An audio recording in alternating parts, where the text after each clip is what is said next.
I never want it to come off as me being ungrateful for the opportunities I have. I can also be having the greatest time and simultaneously wishing people would stop sending me death threats. Is Rachel Zegler really under so much pressure that she's on the run?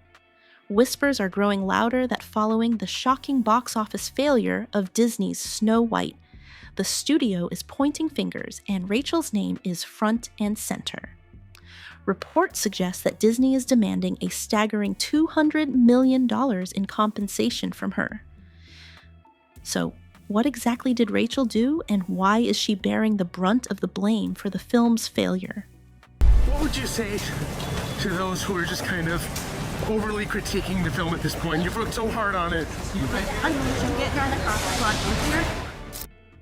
When Rachel Zegler was cast as Snow White, it was meant to be her big moment, a chance to shine as a Disney princess. Instead, she has found herself at the center of controversy, with many viewing her as the villain in Disney's latest disaster. Critics have accused her of playing the victim while failing to embrace the opportunity to be a movie star. Some have even pointed to her political leanings, suggesting that her outspoken nature contributed to the film's downfall. The saying, "go woke, get broke," has been thrown around, and with reports indicating that the film made less than $1 million in China, it's clear that Disney is facing significant financial losses. From the moment her casting was announced in June 2021, things took a turn for the worse. She just kind of, hand waves it like she's still some sort of victim, when in reality, she should be a movie star. She should be happy. She should be, apolitical, positive, but she's not that way. She loves Kamala Harris. She was, as woke as they are. And, the saying, go woke, get broke, and Disney's going to lose money on this movie. And I believe it only made less than $1 million in China. Critics quickly slammed Disney's decision to cast a Latina actress in the role of the classic princess, turning what should have been a celebration into a target on Rachel's back. As promotional clips were released, comments she made about the original Snow White storyline resurfaced, leading to even more backlash. Rachel described Snow White as a woke warrior who wouldn't be saved by a prince, stating that the new version would present a modern take on the classic tale. During a promotional interview, she didn't hold back her thoughts on the 1937 animated classic, calling its romantic storyline weird and outdated. This criticism sparked immediate backlash, prompting Rachel to attempt to walk back her comments by calling the opportunity to play Snow White the honor of a lifetime. You said you were bringing a modern edge to it on stage. What do you mean by that? I just mean that it's no longer 1937, and we absolutely wrote a Snow White that is not going to be saved by the prince. She's not going to be saved by the prince, and she's not going to be dreaming about true love. She's dreaming about becoming the leader she knows she can be. However, for many, the damage had already been done.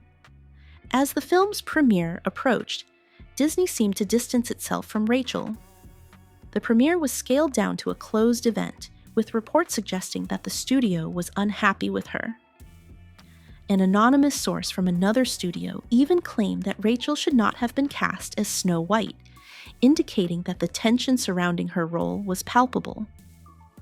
When Snow White finally hit theaters on March 21st, expectations were high.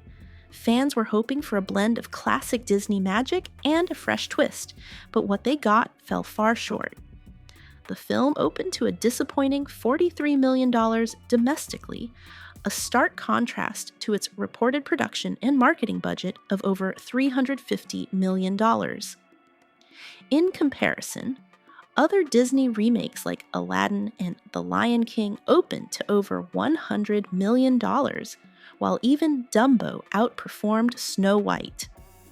The original cartoon came out in 1937, and very evidently so.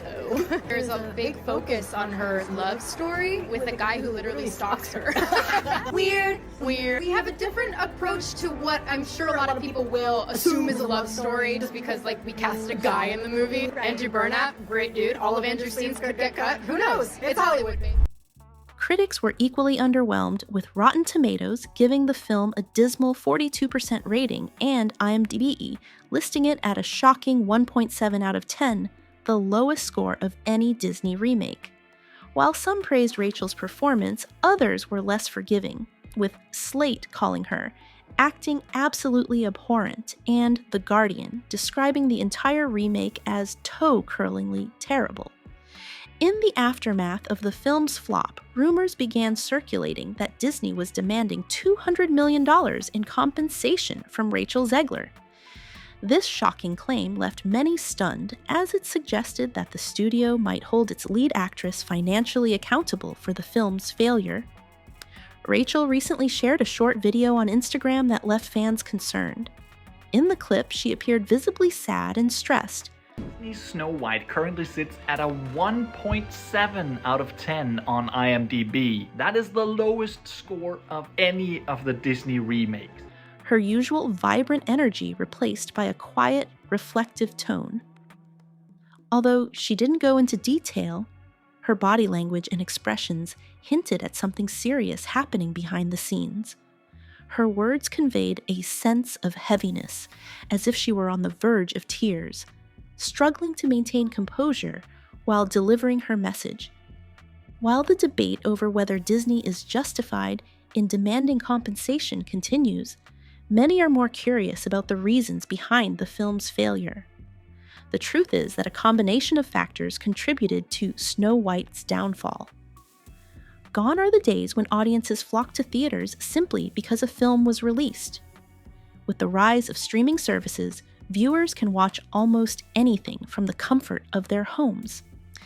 If a movie lacks that must-see appeal, it's challenging to entice people to leave their couches.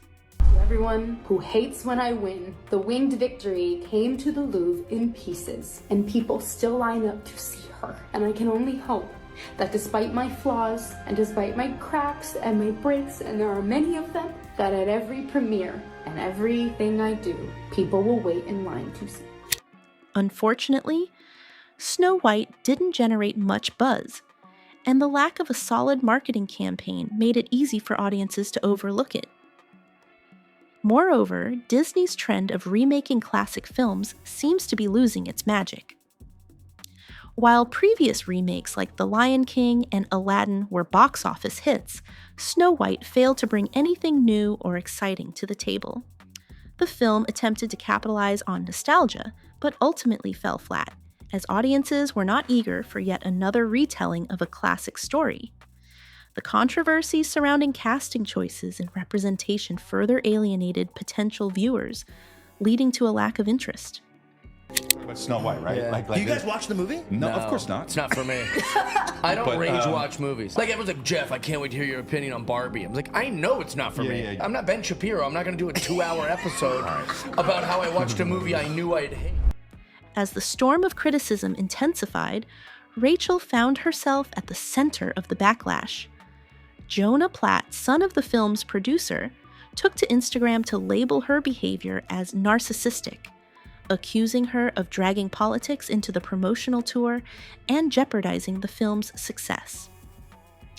His comments resonated with many, suggesting that Rachel's outspoken nature had overshadowed the film's potential. Despite the backlash, Rachel received support from some corners of the industry. Melissa Barrera, who faced similar challenges, shared a statement defending Rachel against the negative portrayal in the media. Additionally, over 50 film journalists signed an open letter condemning the blame placed on Rachel for the film's box office failure, arguing that it was unjust to hold a young actress accountable for the film's shortcomings. This is Snow White, the You're premiere. supposed to be promoting Snow White, who's the fairest of them all. Yeah. The point of Snow White was that she transcends all these things. Her purity is what makes everything good in the movie. As the dust settles, Rachel Zegler remains in the spotlight, whether fairly or not. With rumors swirling about Disney's demand for a massive compensation, questions arise about her future. After being spotted at the airport looking visibly shaken and avoiding the media, speculation about her next steps has intensified. Is she considering a break from the industry, or perhaps seeking refuge in a different country to escape the mounting pressure? The future of Rachel Zegler's career hangs in the balance. Rebuilding her image will require more than just landing another role. It will necessitate a complete narrative shift. She may choose to step back from the limelight to regroup or explore opportunities that showcase her talents beyond the Disney brand. Indie films, theater, or streaming series could provide her with a fresh start, free from the weight of blockbuster expectations. Whatever path she decides to take, it will be crucial for her to approach it with intention. This moment could either serve as a pause for reflection or a pivotal turning point in her career. As the audience waits to see what comes next for Rachel Zegler, the question remains: will she rise from the ashes of this high-profile flop, or will the controversies continue to overshadow her future endeavors? Share your thoughts in the comments. What do you think lies ahead for Rachel?